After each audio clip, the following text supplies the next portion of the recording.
Happy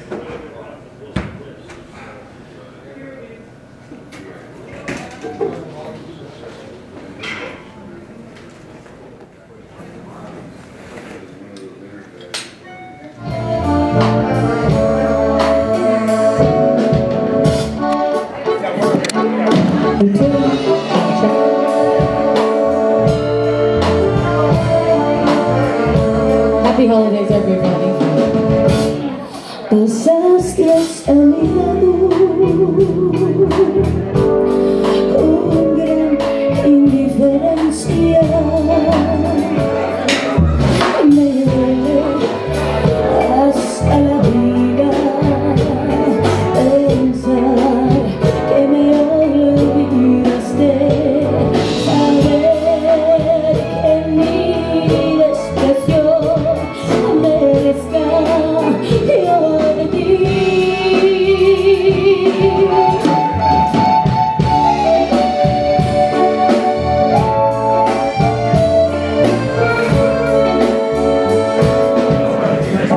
Welcome to the LULAC and AARP holiday celebration. Thanks for coming out to this beautiful luncheon. Happy holidays, everybody.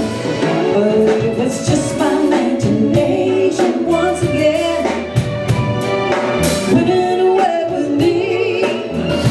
So we'll be married, raise a family.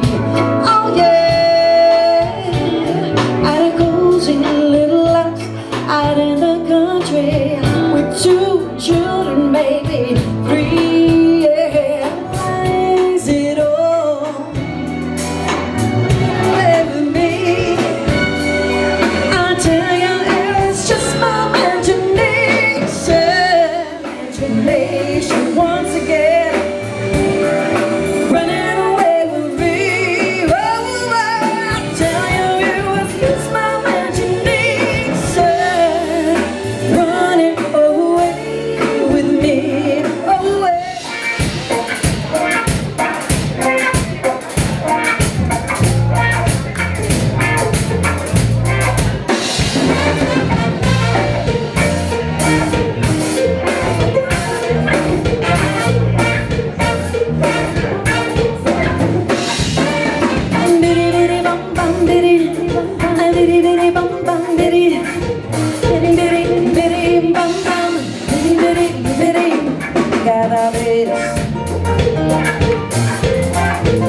Cada vez que lo veo pasar, cada vez, mi corazón se enloquece. Cumbias de Selena, vámonos.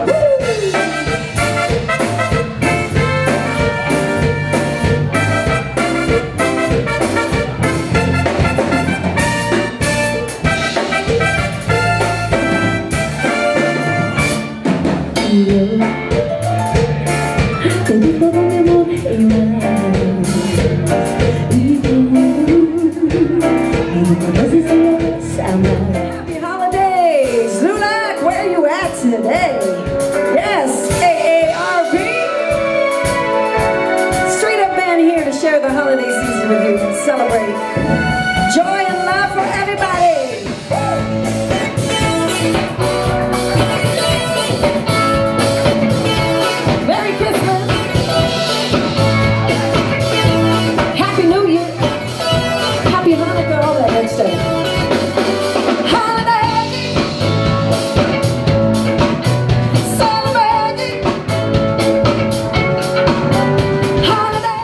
LULAC-AARP.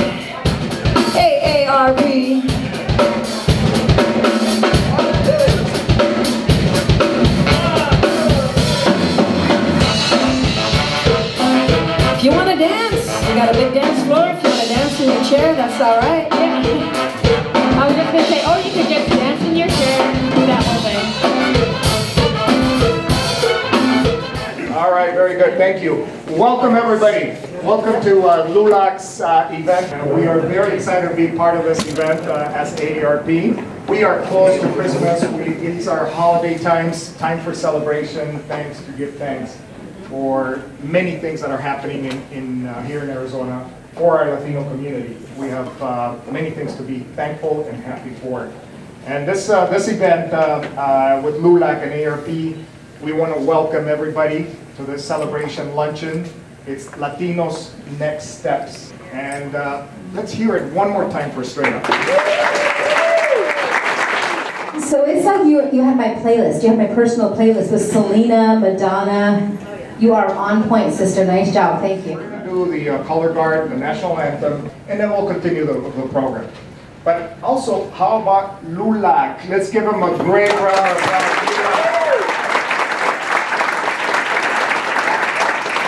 Great to have this national organization at the local level in Arizona for us. So thank you so much for the great work you do here. It is one of the oldest Latino membership nonprofit civil rights organizations. So we're great to partner with them. How about AARP, Arizona Hispanic Connection? Has anybody been to the radio show or heard the radio show? AARP Arizona? Yeah, look at that, a lot of hands. Excellent, well, thank you so much. The producer and jingle artist is Miguel Alonso. Let's give him a great round of applause. Super talented fellow. Thank you, Miguel. He also happens to resemble the most interesting man in the world. Stand up for us. Does he not look like the most interesting man in the world? There you go. At this point, we are going to have the presentation of colors by Post 41 Honor Guard, led by Captain Henry Villalobos. And the national anthem will be sang by Miss Deanna Hall. We'll have that with remarks by Commander George Kiwis and Post 41 right after that. Thank you.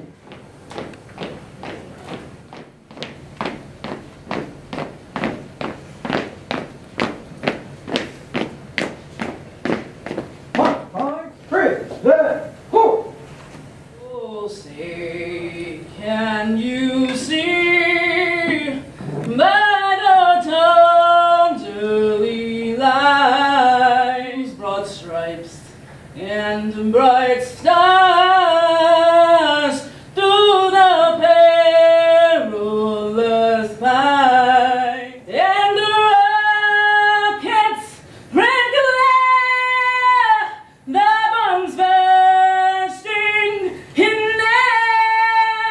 gave proof through the night that our flag was still there for the land of the free and the home of the brave.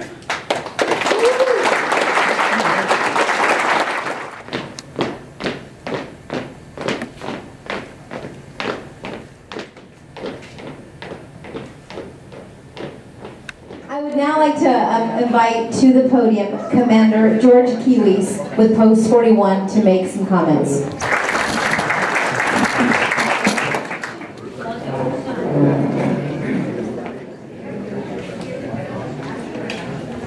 Hi, my name is George Kiwis, Commander of Post 41. Anybody, there's so much history about Post 41, so I'm just going to give you a quick overview. The story of Phoenix, Arizona, Legion Post 41 is one of proud, valiant men who came back from World War II only to face segregation in their own town. The group of Latino veterans returned from World War II with one purpose in mind: to challenge discrimination and better their lives, of their community. So in 1945, Phoenix veteran Frank Huertas, Ray Martinez, 14 other Latino veterans decided to form their own American Legion post when they find the existing post of Phoenix to be unwelcoming Indians. In October 1945, after some challenges, the American Legion approves the all-Hispanic Post 41 charter. 16 members began their first meeting. In 1946, Post 41 is approached by Tempe Latinos wanting help in segregating Tempe Beach Pool. On May 21st, Tempe City Council votes to desegregate, and Post 41 has the first victory. On March 21st, 1946, during a housing crisis for returning soldiers, Post 41 Commander Ray Martinez confronts the city council member about plans to put Latinos heading in on the old city dump site south of Phoenix and without any amenities. In November 1950, Post 41 members, Manuel Lito Peña Jr. and others are provided by student activist Juan Camacho to help fight segregated schooling in policy. In 1952, Father Albert Brown comes to Golden Gate Barrio and helps to build Circuit Heart Church and unify the communities with help from Post 41 and fight to improve communities that become Post 41 members. In 1952, Post 41 member attorney Melamir Cordova successfully wins a civil suit for a Hispanic boy who injured the police in December 1961 and 1951. He would go on to be an Arizona district judge appointed by President Jimmy Carter. So that's pretty much a little overview, not much, but there's so much history for Post 41. Next year, Post 41 will be celebrating their 71st birthday in October, and we're going to be celebrating that day, Post 41. I believe we're going to have a real good, we're going to have mariachis, we're going to have dancers, we're going to have everything to celebrate with. So, thank you, and welcome to Post 41.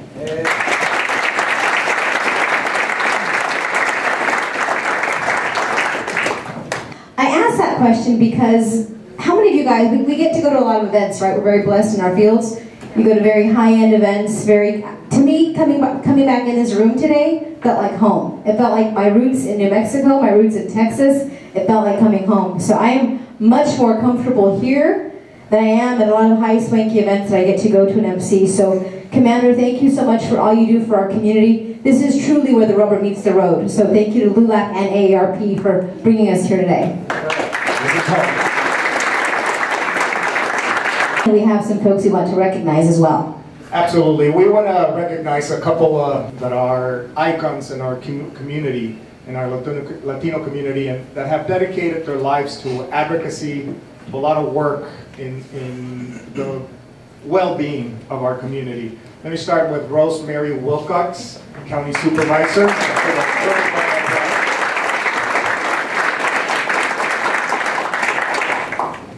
Joe Eddie Lopez, Senator Lopez.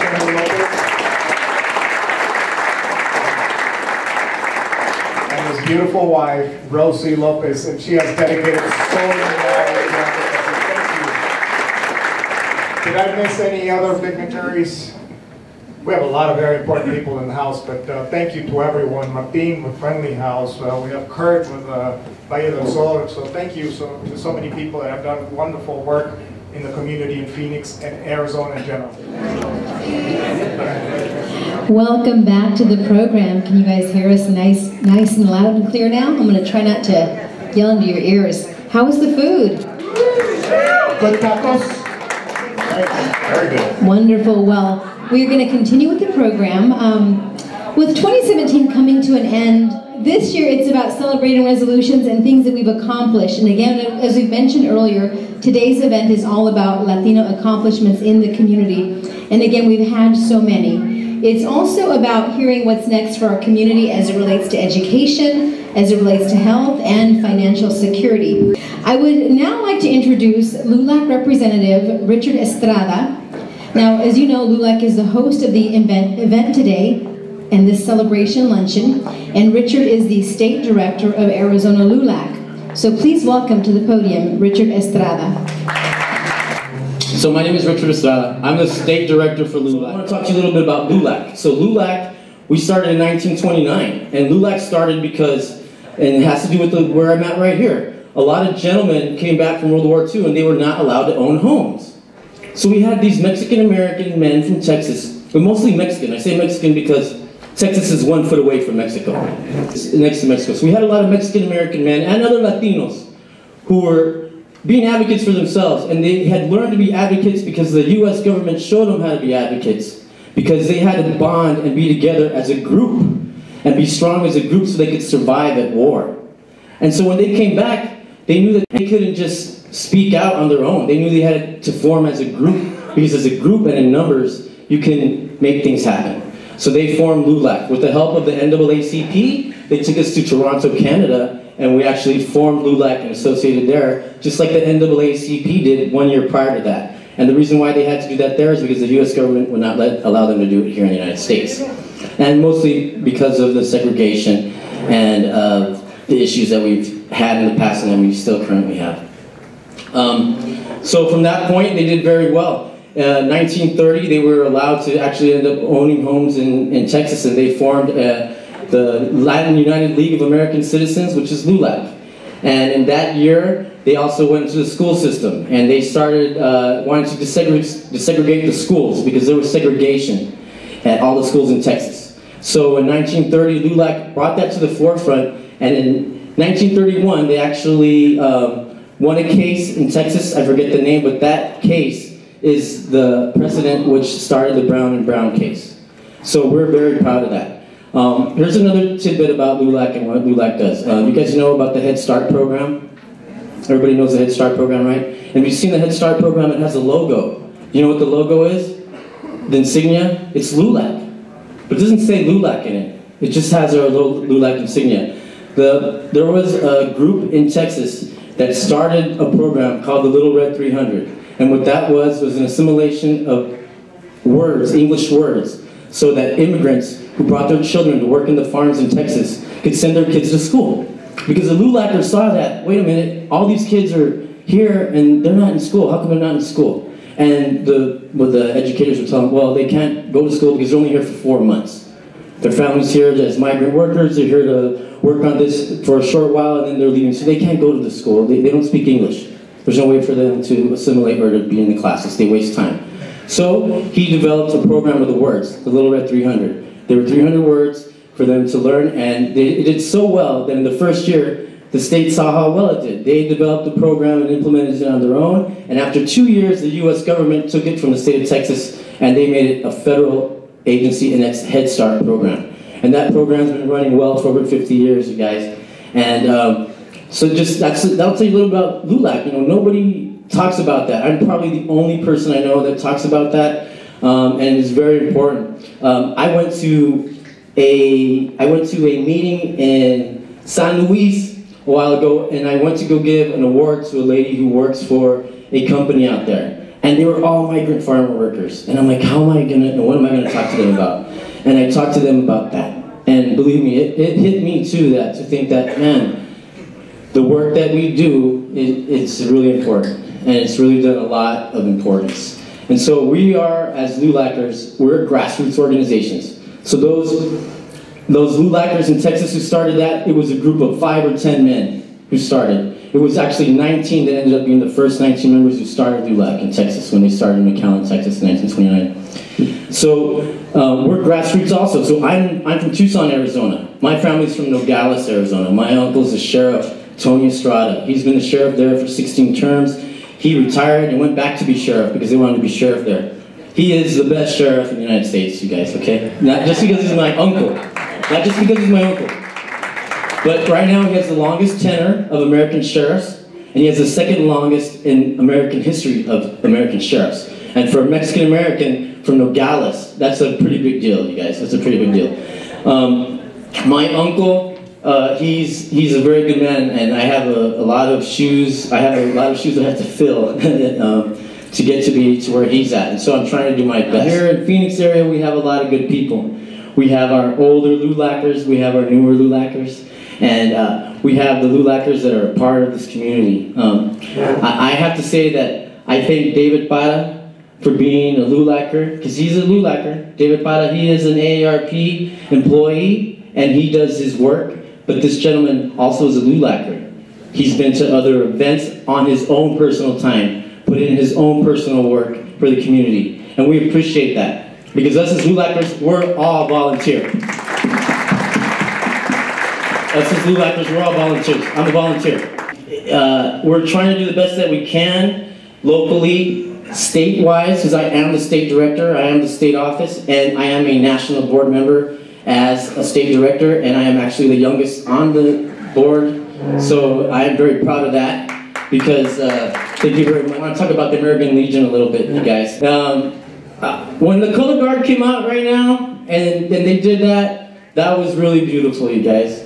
You're looking at, yes, what they did was very important, because they're the same gentlemen who started LULAC. They're the same advocates who fought for their community and fought for themselves and for future generations of our community.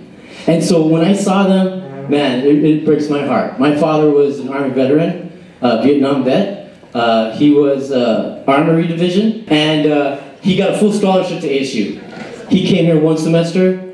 They started the draft. My father went. I got to talk about our state convention that we're going to have here in June. We don't have the exact date, but I want you guys to all come and be members or be a part of it. It's going to be free food and free advocacy and free information, okay? And then we are having our national convention, you guys. I have the paperwork right there on the table in front of you. You guys can come to this convention. It is in July when it's hot and there's nothing to do in Phoenix but stay inside.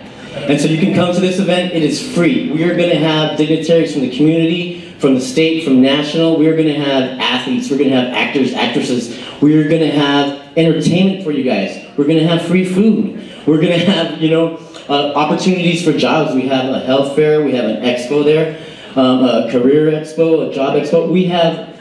We have all the information and advocacy that we can try and bring out to the community. We just need the community to come out to us too. Okay, you guys? So if you guys can come out, we appreciate it, and thank you for giving me 10 minutes. Thank you. Thank you, Richard. Appreciate it. Thank you so much for all the work you do and for LULAC's work in the community. Thank you so much. Let's support LULAC. Launched in May of this year, AARP Arizona Hispanic Connection has been educating our Latino community on education, health, financial security, Latino history. Thank Frank. Amazing work that you do, Frank. Thank you so much for all the history that we have. Thank you. Week after week, it's also been celebrating Latino accomplishments and connecting Hispanic Latinos of all generations. Many of you have been part of that show on the radio program. If you've been in the show, can you please stand up? Let us see just how many of you have participated. Nice. Very good. Excellent. Thank you so much for being part of that. Now, allow me to introduce the architect of the AARP Arizona Hispanic Latino Connection, David Parra. Thank you. Thank you. Thank you very much. You know, I've been working for AARP since 2003, and I travel a lot to Nogales, Tucson, Yuma, San Luis, Somerton, and I began to get a good idea as to the talent, the accomplishments, the struggles of Latinos. As I have said in the show before, I'm a rookie. I came when the table was served, but a lot of people have had to fight and fight hard for our community. So something in my being was an idea to highlight Latino accomplishments, an idea to bring in issue experts to a forum to tell their story, to educate on history. So we have managed to get historians like Frank Barrios and Dr. Santos Vega, Rudy, Pete Dimas, and even though Christine Marin, I have not managed to get her on the show, she's always providing lots of good information. It's AARP to allow me to launch something new. It's called AARP, Arizona Hispanic Connection. And I want to also acknowledge my colleague Paula Wright. Would you stand up, Paula Wright? My colleague Maria Ramirez Trillo, Lupe Solis, volunteer for many years, former staff member, and Saul and Anita Ritter. I mean, we're just a big family, aren't we? AARP did something unique to open up the AARP Arizona Hispanic Connection. I was so happy. And then I had started having meetings with community members to see what they thought about this idea. They all loved it. And then we do this, and then you're here. From the very bottom of my heart, thank you. This just shows that there's an interest and there's a need to do this kind of work, which we do three things. We educate. And then I can see Miss H, la famosa Miss H, right? We educate. And I am so proud to have the very best in our shows, don't we? We have La Doctora Ortiz de Valdez. She's also has been in our show. So I mean, we can probably name everyone. I pretty much know all of you, and I have had that privilege. E. Marie, Phoenix, Revitalization Corporation, right? Eva. Oh, another colleague, Alex Juarez, of course. Thank you so very much. And we're just starting. We are going to continue to bring in the issue expert to our show to educate on money or finances, education, right? Health and history. Rubio, you're awesome. Thank you. Thank you so very much.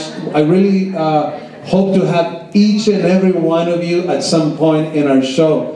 The Tolleson Unified High School District? Yes. Thanks everyone. We hope that you enjoy everything, and thank you for being here.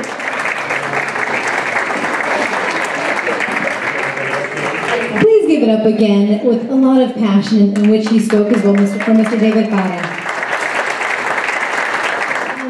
I'm just so excited to be here for so many reasons. In terms of just my history with LULAC and being, I lived in Texas for many years and covered news there for a long time, so I know that rich history that Richard was talking about earlier.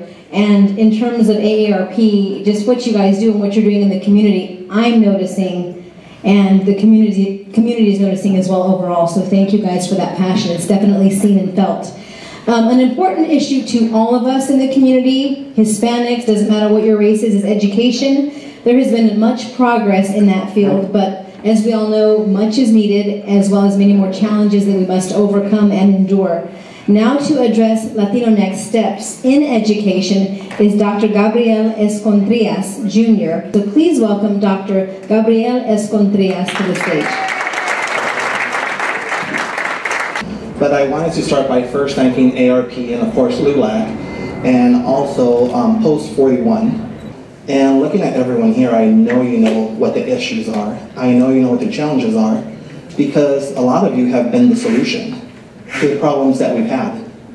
And then I looked to some people like Marcelino, who I've known since undergraduate, and that's our future. When I look at the younger generations and everyone here, everything that we're still facing, everyone that's in this room that fought, that was a veteran, that was an educator, a teacher, in any certain capacity, or just an advocate, a parent that was asking all those questions, I think about that, and that's really an understanding of where we've been. But then I started thinking about, wow, what got me to where I'm at?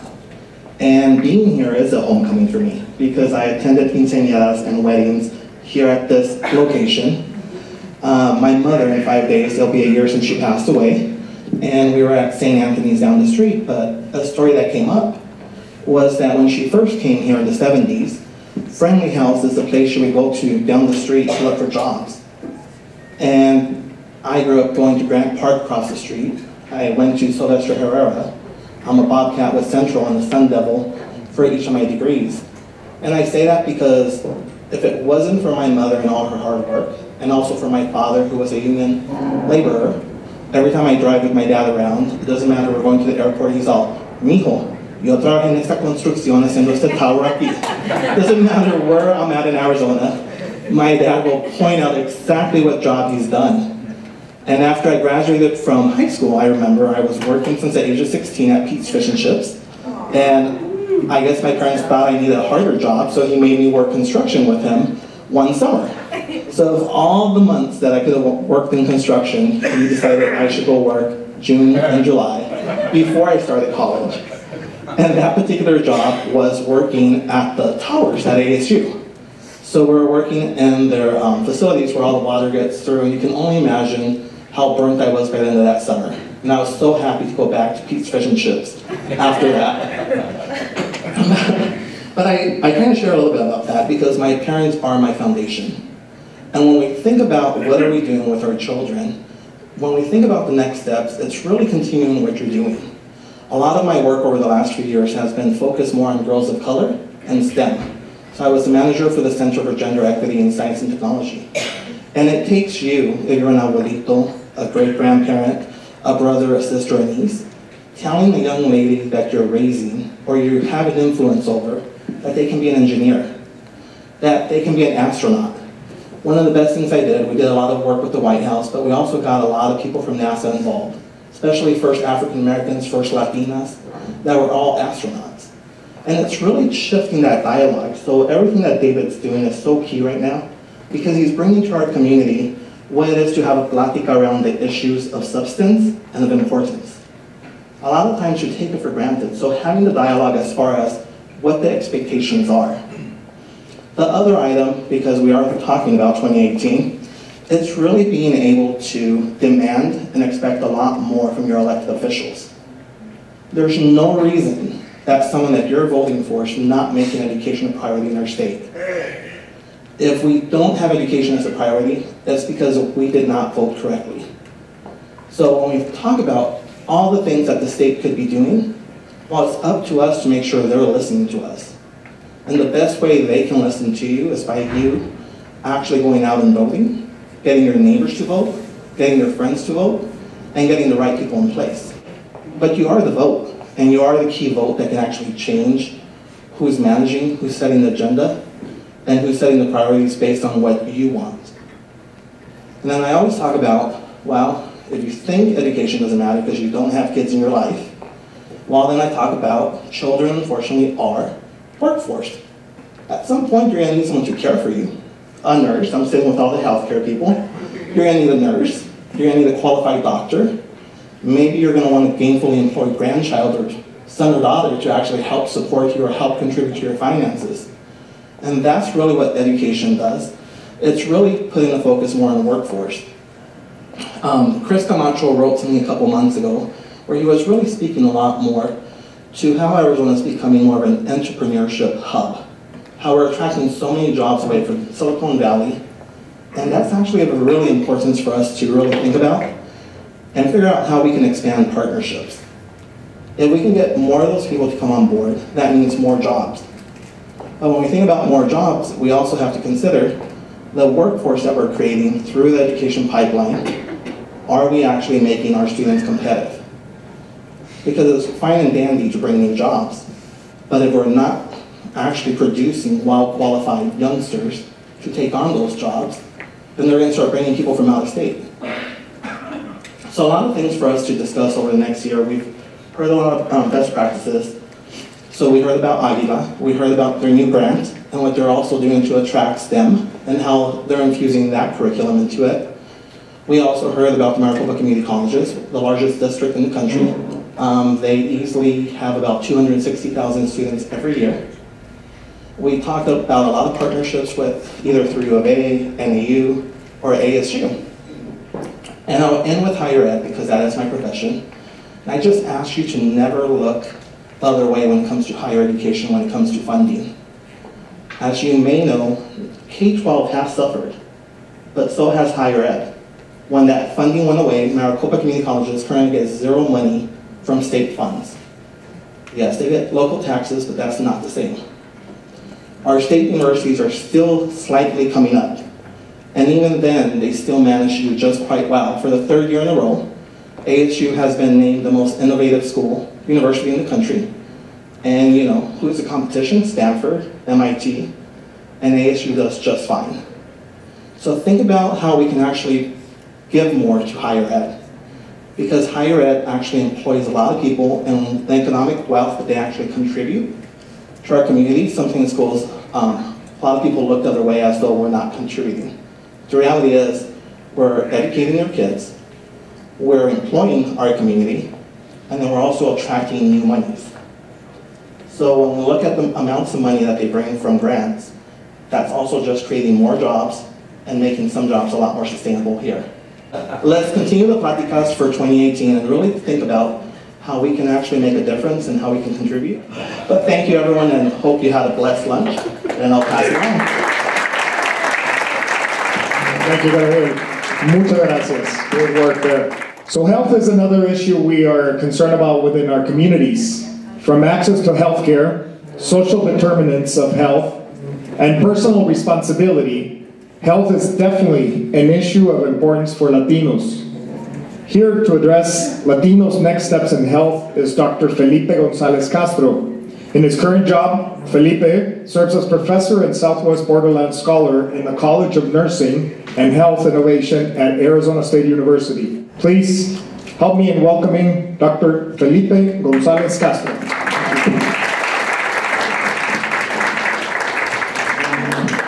Muchas gracias. Of course, being Mexicano, no puedo hablar sin hablar español un poquito, so I want to say that.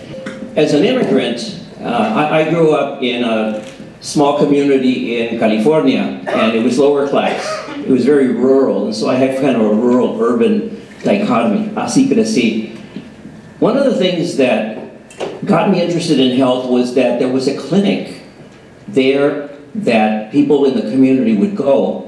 And I didn't know whether I was afraid of it or excited to go there, because my association with the clinic was every time you go there, you get a shot. So you get a shot, and it was kind of scary. On the other hand, I learned that that was a way to be healthy. And why was health so important? Because it allows you to do things that if you're sick, you can't do them. I used to love to go to school, and I hated when I got sick because I couldn't go to school. And some kids would say, mejor, you don't have to go. And I would say, no, I like to go, because you learn there, you get to do stuff. So health became an important commodity. And it goes to the major public health question, which is still talked about today, which is health a right, or is it a privilege? And I think, you know, in terms of the cost of health care, it's a privilege, but then, you know, in other words, health is not free, at least in terms of going to the doctor, having health insurance and coverage, which many Latinos, especially Mexican Americans and immigrants, have very little, if not any at all. And that's a challenge. On the other hand, it's a right. Don't we all have the right to do what we can to live a good life, to enjoy life? That should be a privilege. It is a right. And from that standpoint, the issue is that's still a challenge. Life is something that's too important, and our relationship with others are too important, that when we don't have health, we feel it. When we have health, we take it for granted. So what can we do now and into the future? One of the things that I do is study and try to understand the way we can design interventions or programs that we can take from the medical center to the community so that they make a difference. When I first came here, we had a promotora program, and Dr. Valdez, I want to recognize her. She was involved in some of that. And also I wanted to recognize Dr. Santos Vega, who when I was there in Hispanic Research Center was really a very important connection to la comunidad. Dr. Vega. Thank you. What I learned from that is the importance of connecting with community and bringing the resources of the university to the community so that that knowledge doesn't stay there, it goes out. There's something called community participatory research, which basically says we need to work with community. It's very important. I think now for the future, what I would like to do, although it takes time and effort, is really bring community back to inform the university as it relates to what is the healthcare need in the community, and how can we create these programs that can be taken out that blends the partnership of professionals, physicians, nurses, others, and the wisdom of the community, which is something that people have talked about, but we need to understand it. There are many people in the community, promotoras in particular, and others, that know the history, the discrimination, the lack of opportunity that is part of the equation that keeps many people that could be healthier not so healthy. That community wisdom needs to be tapped. It needs to be organized. It needs to be brought together to blend it with the science of good health, to create programs for many things. And that's important because, as you may know, people of color, Latinos, Hispanic, all African Americans, many others, are part of a situation called health disparities that some of you may have heard of. Health disparities are driven by economic and social factors. So health is not just a physical ailment, it is the product of all those socioeconomic forces. We did an article about diabetes a few years ago, and it was very clear from many other articles that where you live is a determinant of how healthy you can be. And so it's important to build community that helps to bring resources to those that need it for health. Health fairs, consultation, other things. In summary, there is a lot that has to be done and it's not easy. But the direction for the future that's really important is community-based participatory research and practice that brings the community in to share their wisdom with those that are from the other side, the scientific side. That partnership is really important. How to do that? People are starting to do it, but I really welcome any of you that would like to move in that direction to begin organizing these partnerships to bring that community wisdom back into the equation of how we can help people be healthy. The last thing I'll say is that, you know, health, of course, is driven by these forces that are now very frightening. People had health care, it's going to be taken away, or at least access to health insurance through legislation and other things that we cannot really control. I think it's awful, it's terrible. But we can work more at the local level at very least. We shouldn't stop at the national level, but locally we need to organize ourselves to be able to make sure we have insurance of any kind against those forces that will take health away from us. That's part of bringing the community together. In summary, I thank you for listening, and there's a lot to be done, but I guess like Cesar Chavez said, si se puede, lo vamos a hacer. Gracias.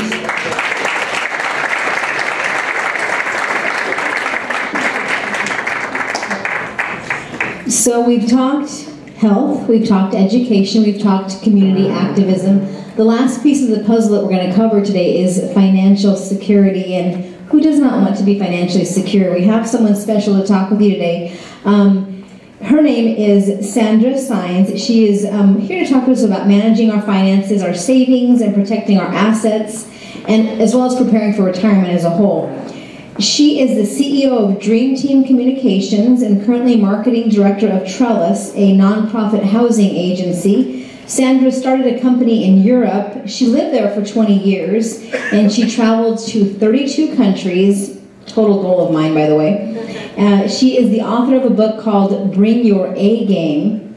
She speaks 3 languages, and she was named Amazing Woman of the Year in 2016 by the Phoenix Suns. So if she walks up to the stage, please welcome Miss Sandra Saenz.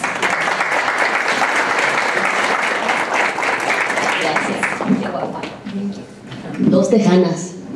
Qué orgullo, qué poder, qué emoción estar aquí. Thank you, David. Seriously. I was born in McAllen, Texas. Did you know that? Where this whole LULAC and everything started. So when your email said LULAC, I said, okay, I'm going to make time for that. Because you know that saying, how everything comes full circle? It really, really does. No quiero que mi hija entre de la puerta de atrás. I don't want my daughter to come in through the back door. Those are the words of somebody I interviewed a couple of months ago through Trellis. One of my jobs is to interview some of the client success stories. And this was a young lady, single mother. She has a little girl. And we helped her with some down payment assistance to purchase her home. We help people purchase their first homes. So I went to her home to interview her, right? And one of my questions is always, what motivated you to buy a home instead of just renting? A lot of millennials, that's the thing, they just want to rent, they don't want to commit yet, right? And that was her words. She said, I didn't want my daughter coming in through the back door anymore. She was renting a room from another family for like 5 years, for the first 5 years of Lily's life. And that was her motivation. So bendito sea Dios, that's how we have come such a long way. When I was interviewing her, I thought, wow, that's symbolic of our whole Hispanic culture and how we have progressed for such a long way. I'm just a girl from McAllen, Texas. We moved to San Antonio, and from San Antonio I went to Vienna, to Budapest, and lived there, and actually traveled to 32 countries, teaching leadership and sales and communication. I'm just a girl from Texas. But nobody told me I couldn't do it. It's weird. When like just saying it, you know, makes it seem not real. It's really interesting. I became the first certified Dale Carnegie trainer in the country of Austria, in Vienna. And their courses at that time were 3 months long, and I lived in Budapest. And I was talking to somebody that, you should be a trainer for us. I'm like, I don't live here. I live 3 hours away. I live in Hungary. I was working in advertising. And he said, well, if you want to, I would like to invite you to be one of our trainers. So what did I do? I took the train every Wednesday for 3 months, and I became the first American to ever be certified in Austria. It takes a Mexicana de Texas to go to Vienna to be, isn't that weird? It was really weird. And then when I talked to people afterwards all over the world, because Dale Carnegie's all over the world, they said, but do you speak German? I go, no. But wasn't the class in German? I go, yep. But nobody told me I couldn't do it. So I just put my Texas cowboy boots on, got on the train, and went every Wednesday. And ever since then, so this is how my life has been, but this is also how our lives have been. So because we couldn't have a lot of visuals, I made mine really simple, and it's in 3 phases: where we've been, where we are, where we're going. And the 3 phases are 3 C's, like the letter C. The first one is creative. So many of us had to be really creative to be successful. I know I did. Can you relate to that? Like to get a job or to get admitted to something? Have you guys ever been really creative? Like we make it happen. You know what I mean? It's like part of our Hispanic roots. So I'm not a financial expert by any means, but I am a life survivor expert. That's for sure.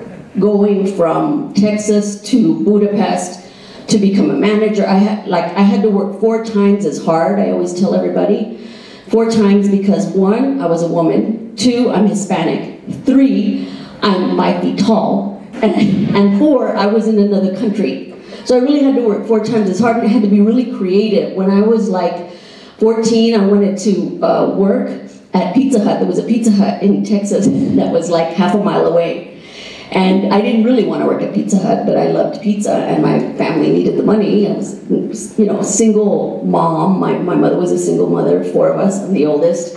So I walked to Pizza Hut, got the interview, and he told me, he said, I will never forget the manager goes, well, you can't work here because we serve alcohol, we serve beer, and you have to be 18. And I said, well, that's okay. I won't get anywhere near the beer or alcohol, and I will close up every night.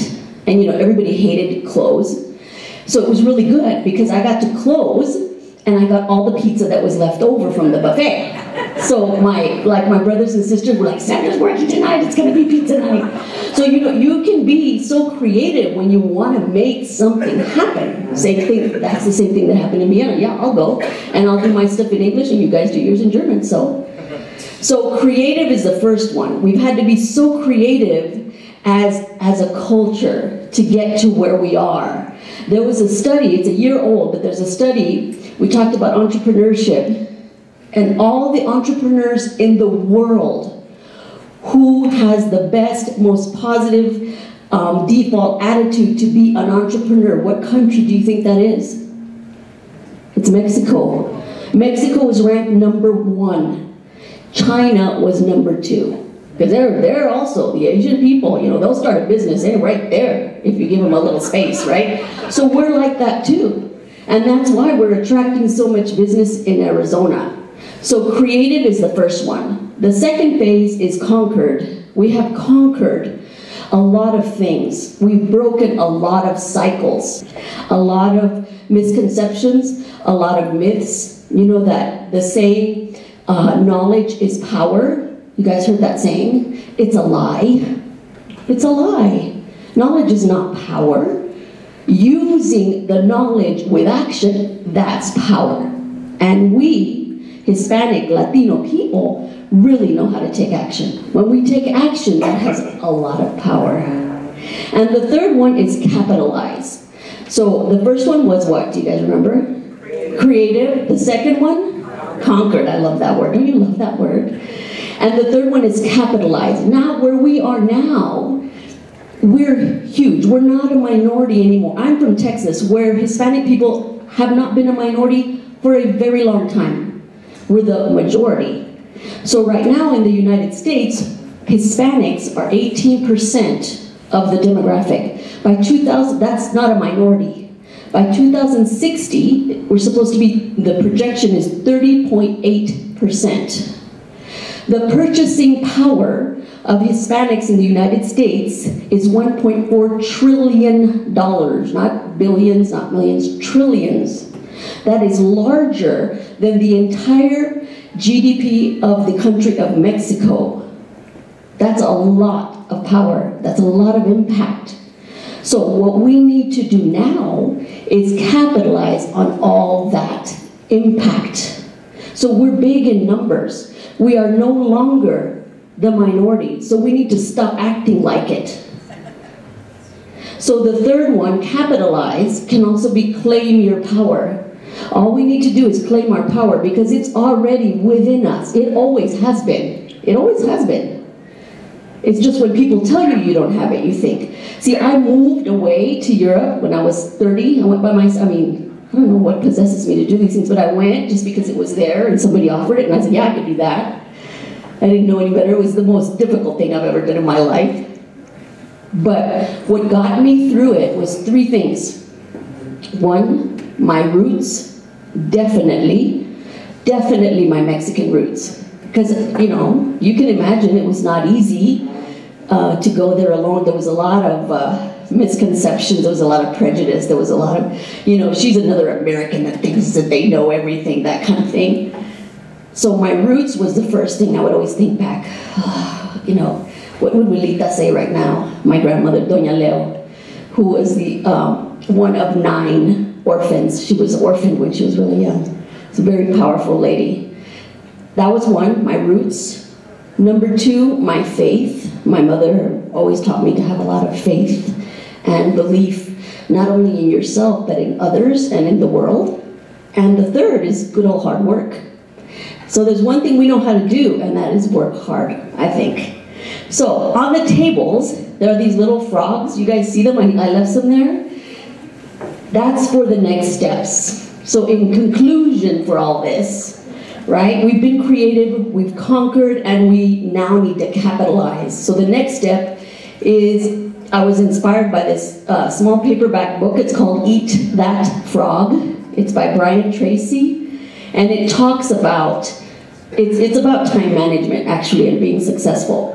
And the frog is a symbol of that thing that is right there in front of you that you haven't done. We all have them. Whatever it happens to be, get that degree, clean the garage, whatever, right?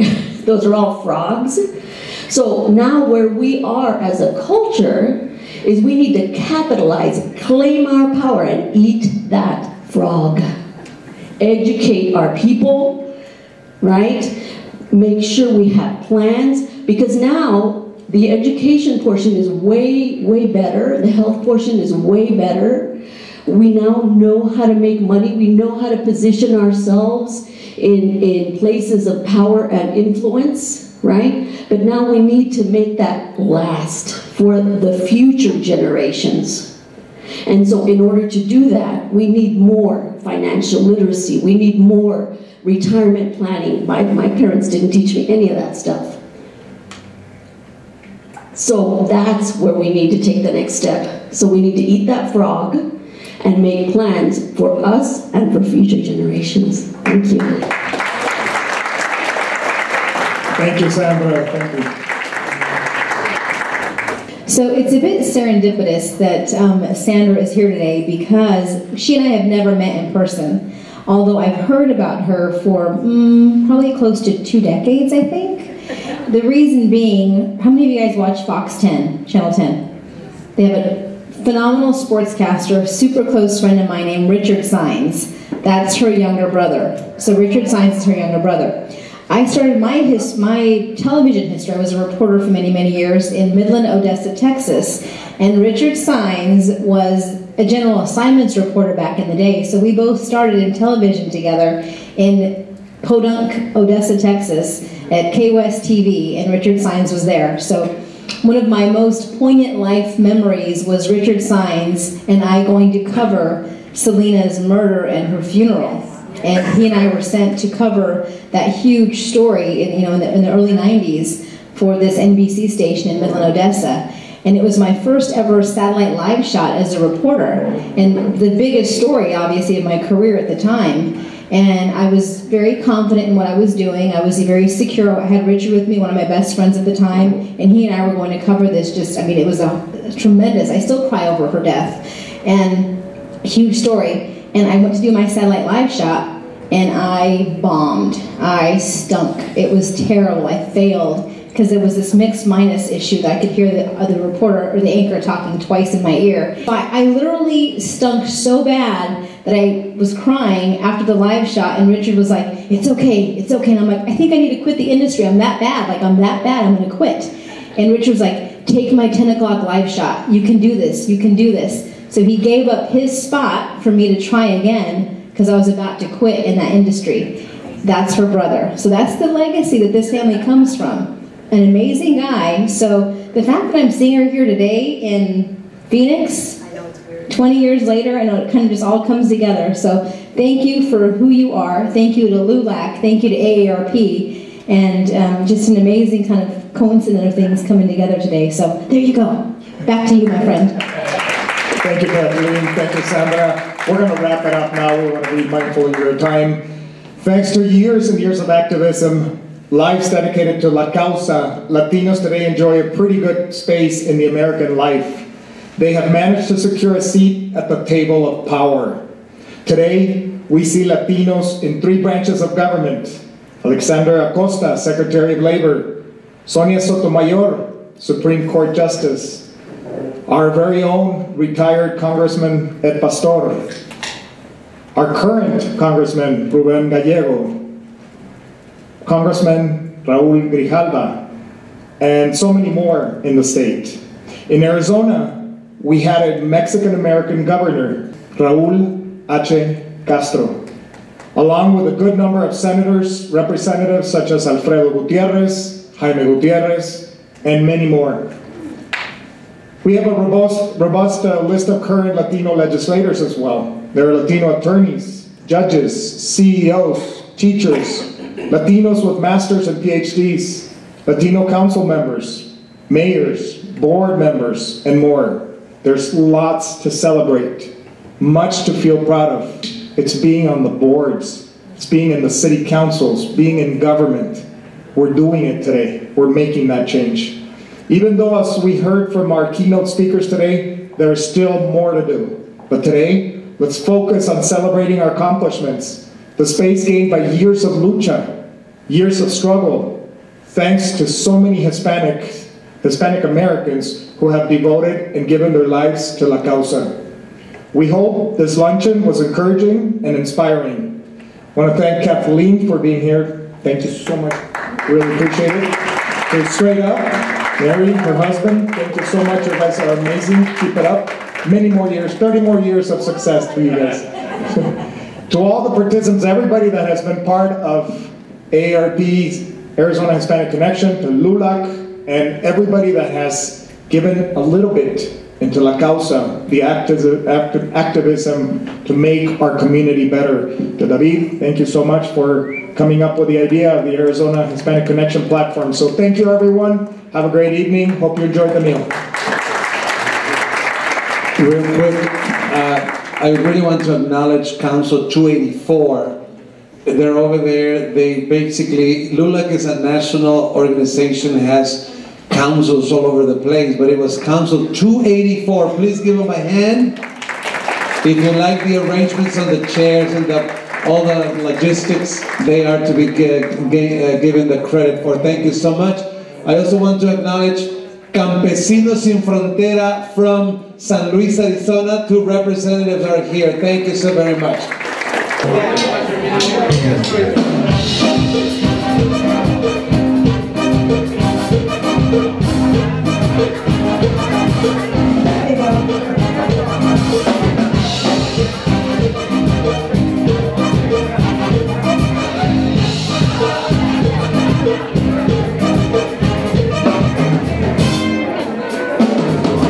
Todo el que piensa que la vida es igual tiene que saber que eso sigue validando su basura. Porque todo el que piensa que sea solo desigual tiene que saber que eso sigue la vida no manda solo. Siempre alguien hay que llorar. Porque la vida es un carnaval y me veo vivir cantando.